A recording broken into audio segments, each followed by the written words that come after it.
Hello learners, it's great to see you again.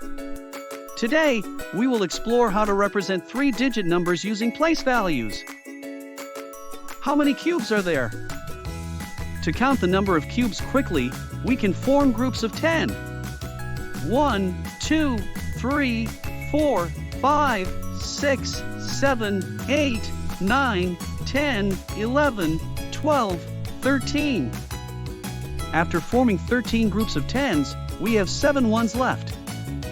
We say that there are 13 10s and 7 ones. How can we regroup 13 10s?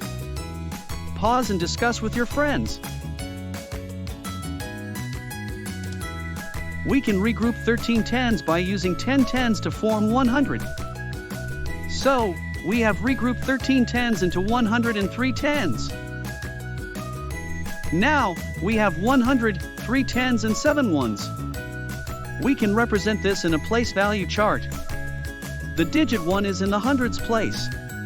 It represents 100 and has a value of 100. The digit 3 is in the tens place. It represents 3 10s and has a value of 30. The digit 7 is in the ones place. It represents 7 ones and has a value of 7. So, there are 137 cubes. 137 in place value form is 100, 3 10s, and 7 ones. In expanded form, it is 100 plus 30 plus 7. In words, we spell it as 137. Today we have learned how to represent three-digit numbers using place values.